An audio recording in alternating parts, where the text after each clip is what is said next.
សួស្តីប្រិយមិត្តអ្នកស្ដាប់ជាទីមេត្រីសូមរីករាយស្ដាប់ស្មូតកំណាព្យរឿងនាងលក្ស្មីវគ្គទី1នេះនឹងថ្លាថ្លែងចែងវាចាគ្រាមួយនោះណាព្រះចិនស្រីសន្សំកុសលផលបារមីយូនយកជីវីជាសត្វគ្រុឌរស់នៅក្នុងស្ថានដានកោះនាងស្ថិតនៅមិនគៀកលក្ខគុតមុតកណ្ដាលជលសមហាសមុទ្រស្រយាលឆ្ងាយផុតកន្ទុយភ្នែកថ្ងៃមួយគ្រុឌគិតចិត្តរើចលអបសុខអំពុលខ្វល់ចំឡាយចង់ចាក់ចេញចជួបជើជែកប្រឡងថ្វីដេកចេតមនុស្សសាគិតហើយជីគ្រុឌរត់ហោះទៅដំណើរចៅរៅលើវេហាឆ្លងដែនកំណត់ផុតជលសាដល់ឋានភារីពីរៀនសីទីនោះមានវាំងតាំងពីពោកណ្ដាលនគរឈើស្កឹមស្កាយជាទីលំនៅនរាប់បដីនរនាតថ្លៃគ្រីទួសសរតព្រះអង្គទ្រង់គ្រើងរាជរដ្ឋថាមានស្រីស្រឹងគៀកាញ់ប្រនិបត្តិចំនួន400លើយបែបបត់គង់គាល់មកធ្យាត់កត់ពេលលាក្នុងចំណោមស្នំអង្គ4រើ ច់តាំងម្នាងមួយត្រួយកនយាឲ្យធ្វើស្នំឯកចែកកិច្ចការបំរើខ្សត់ត្រាតាមបញ្ញត្តិ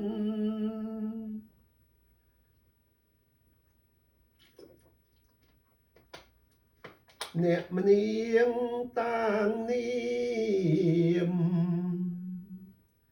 នាងលាក់ស្មីជាស្រីបញ្ចពរបវរចិត្តប្រកបដោយធម៌សសុចរិតចរិយាសុក្រិតឥតមកសៅថ្លែងពីអង្គគ្រុឌរត់ហោះដល់រាជវាំងមង្គលកលគិតកើរូបកាយជាសត្វពិតមិនត្រូវក្រឡាខ្លួនដៅទៅរាជច្បុតដែលដើរផ្សងព្រេងលេងសាប់បាយពីនាយធ្លាក់អាយជាយសាក់មុតមកដល់វាំងជ័យគ្រីទុះសរតចងចិត្តប្រតិពត្តគ្រុឌចង់ស្គាល់ថាតើរាជវាំងរាំងរំលេចរៀបរយដូចម្ដេចស្ដេចមុនដុលមើលឲ្យអស់ចិត្តបិទពីភ័លពីភពមង្គលរាល់ក្សត្រីគិតហើយគ្រុឌកចចូលជួបអាមាត្យការរូបនរាប់បដីសំសិទ្ធចូលគាល់ផ្ទាល់ស្ដេចថ្លៃតាមបវេណីដីរាជរដ្ឋអាមាត្យពិតពំនាំពាក្យយល់ក្រាបទូលចូលគាល់ដល់មហាក្សត្រពីគោលបំណងរបស់គ្រុឌ សូមរីជានុញ្ញាតបាទវន្ទីស្ដេចបានសន្តាប់ចាប់ចិត្តចង់បំពេញបំណងចងសន្ទនី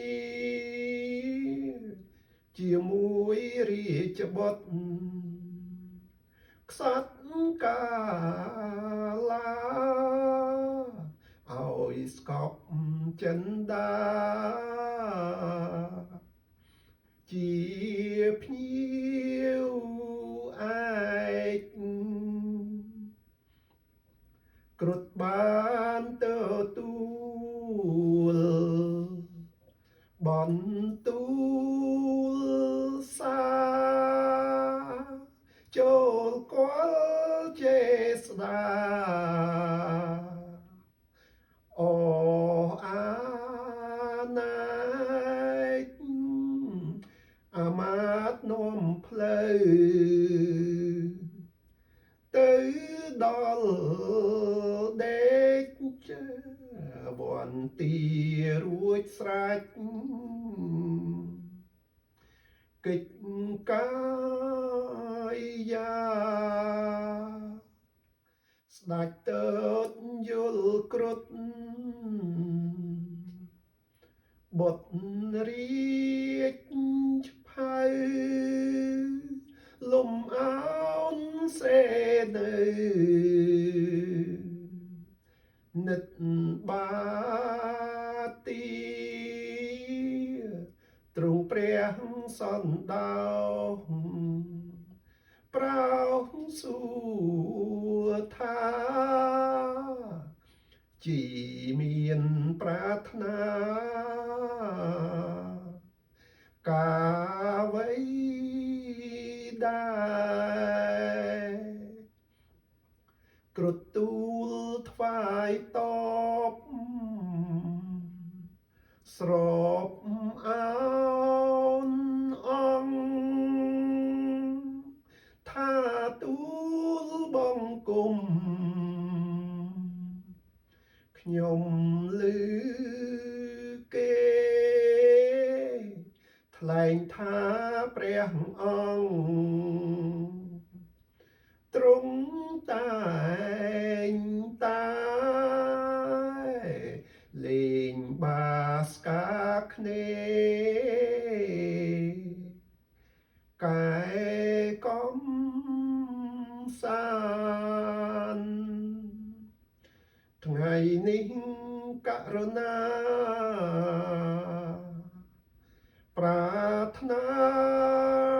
ចង់ក្រាបគាល់ព្រះអង្គទ្រង់ស្រាកស្រានប្រទានវេលាគ្រានេះបានលេងបាស្កាខ្សាន្តប្រានមួយគ្រាទូលបង្គំជាខ្ញុំសូមរាប់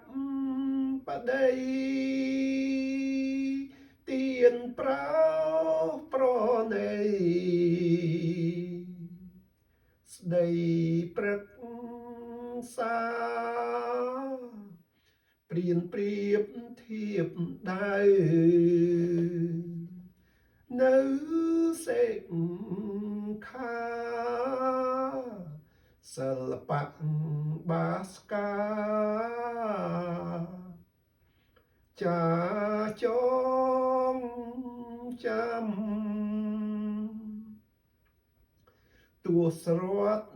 ខ្សាត់អង្គទ្រង់សន្តាប់សពហារតីឆាប់ รับเอาឆ្មាំរៀបក្តារបាំងស្កាការរួចនាំគ្រុតចូលទីនាងវាំងបូរីប្រកួតប្រឡងលបងប្រាជ្ញាលេងអុកបាំងស្កាខ្លាសំដីមិនឈ្នះមិនចាញ់ពេញមួយថ្ងៃនិស័យវិវក់ជក់វងវែងភ្លេចបាយភ្លេចទឹកវឹកវើចិត្តភ្លេចស្នំស្នាលស្និទ្ធត្បិតងប់លេងបាសកាចាក់ត្រង់ចង់សំដែងសាញ់ជប់នឹងលបែងលែងនឹក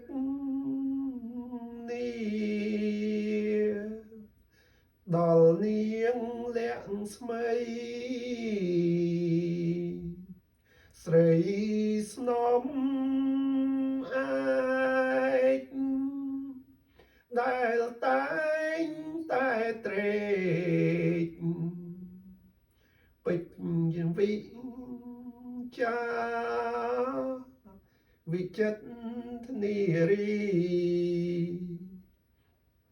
ទីស្នេហាអំពុល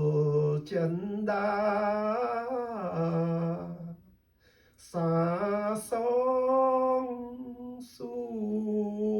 រสืบเรือกហេតុផល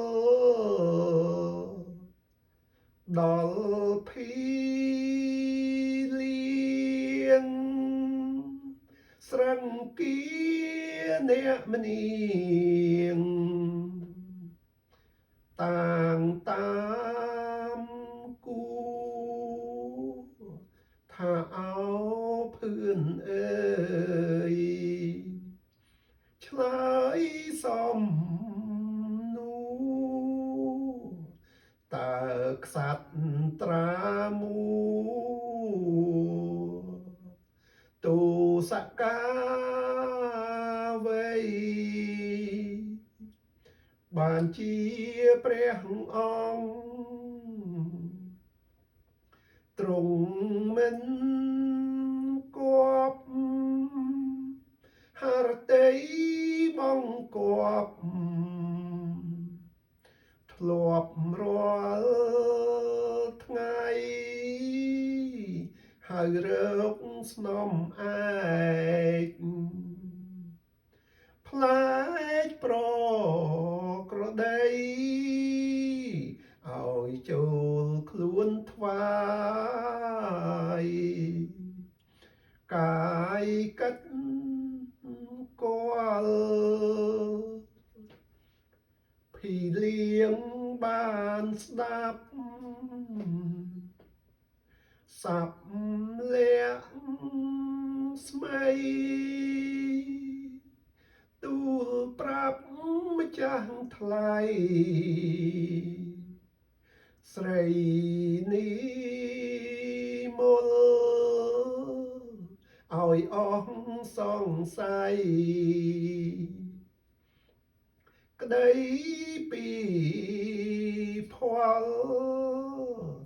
ថាលួងអំពុលខ្វល់លេងអុក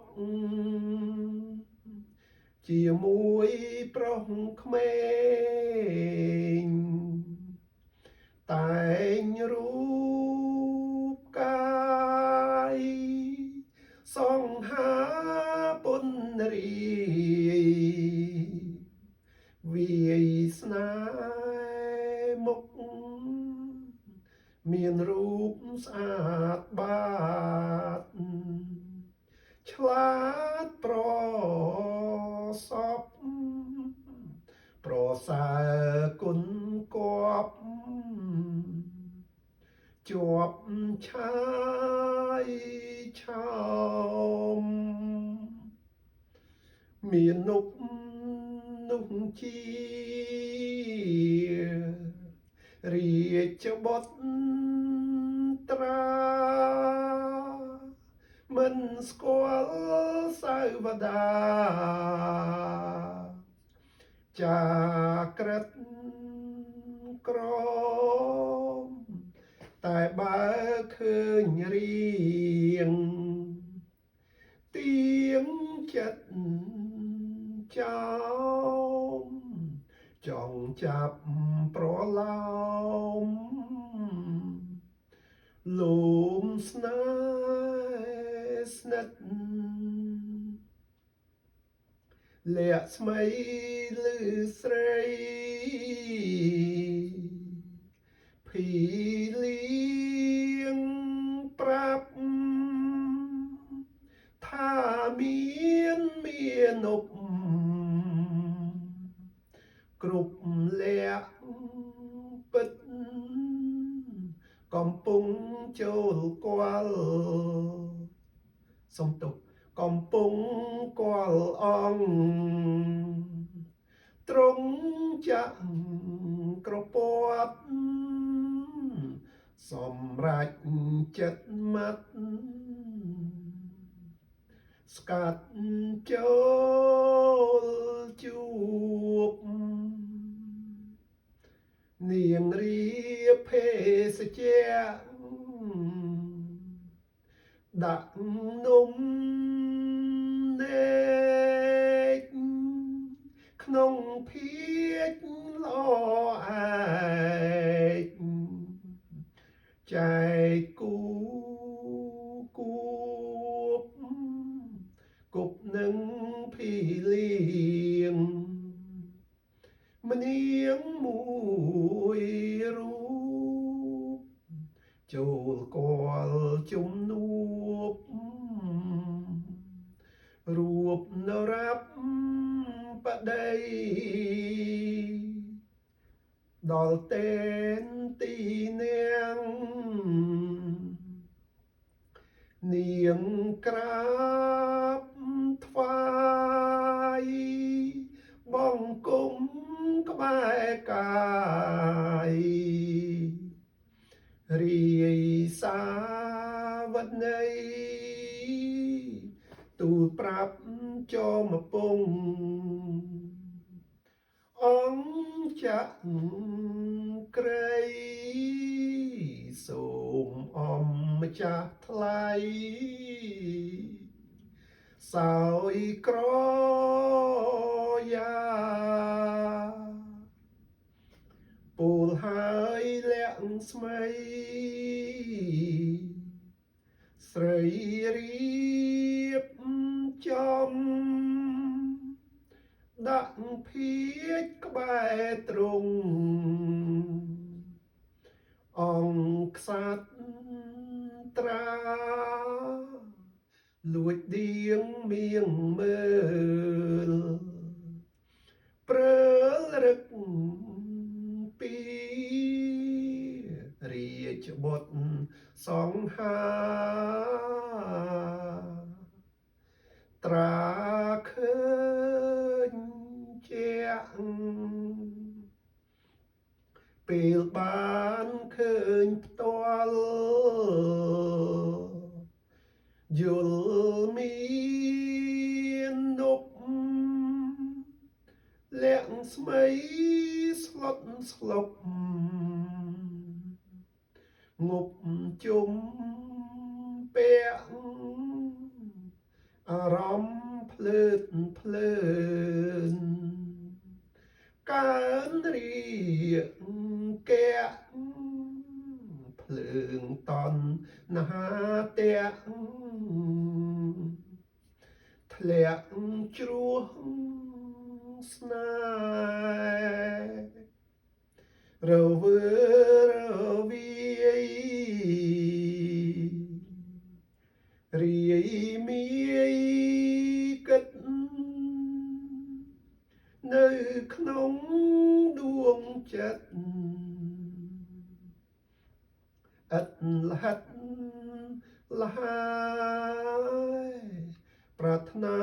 ចង់ជួបរួបរិទ្ធថាយស្នាលស្និទ្ធថិតក្បែរទេសន្ធាលើបលួចស្រឡាញ់ខ្នាញ់ពេញចិត្តថាបើបានចិត្តកិត្តកាយា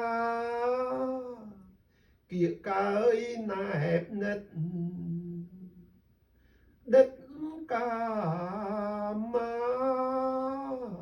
ជីវិតពិតជាមានន័យគប់រីឯអង្គគ្រុឌក្សត្រាខ្លែងក៏ឈួតវង្វេងលែងទុំលាប់ពេលឃើញលាក់ស្មីស្រីអាភ័ព្វចង់ភពប្រសពភ្ជាប់និស្ស័យហេតុតែមានកម្មចាំតាក់តែងជីវិតព្រឹត្តព្រេងចែងពីនាយបុព្វកាលធ្លាប់ជួបរូបពីសម័យជាប្រពន្ធប្តី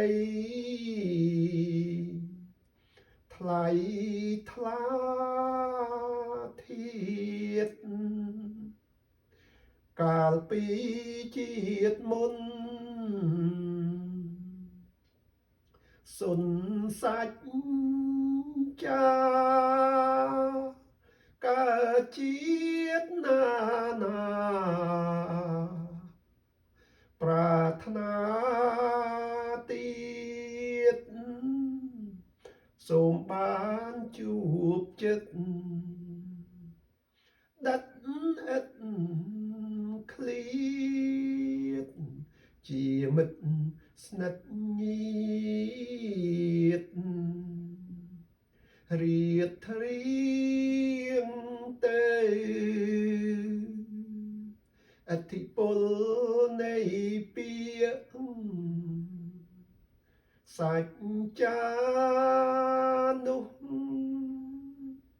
ត្រូវបានសង្គ្រោះលុះអីលើកុសលផលក្រិតកំរិតដៅឲ្យគ្រុឌស្តុតស្លៅនៅលះស្មីរាត្រីមកដល់យល់អន្តិកាគ្រុឌព្រាត់សាមាខ្លាស្មារតីលោកគុកគិតផិតបវេណីពង្រត់លាក់ស្មី ស្រីស្នំស្ដេច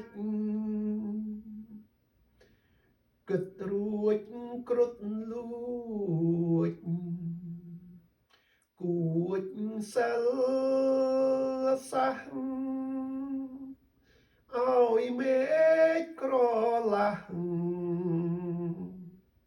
ផ្លាស់រំពេចងងឹតសូនសុងលងក្នុងល្បិចមានព្យុះភ្លៀងលិចខ្ទេចលំនៅមនុស្សផងទាំងពួងក្នុងធានីសំភារត់កិច្ចបែកខ្ញែកផ្លូវឆ្លៀតពេលនោះគ្រុឌរត់ចូលទៅក្នុងទីលំនៅផៅលាក់ស្មីក្រសោបអោបកាយស្រីឆោមយងសែកមុនសន្ដំផ្លុំស្មារតីឲ្យភ្លឹកវិញ្ញាណគ្មានដឹងអ្វីរួចលើកលាក់ស្មីបីរត់កិច្ចចេញពីរាជវាំងទាំងងងឹតមិនមានភ័យផិតត្បិតសម្រាប់លួចបានស្រីស្នំធំនៃស្ដេចយកមកបីបាច់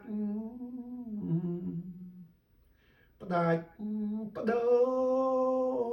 រស្នេហ៍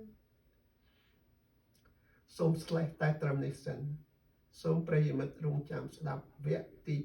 2បន្តទៅទៀតសូមអរគុណ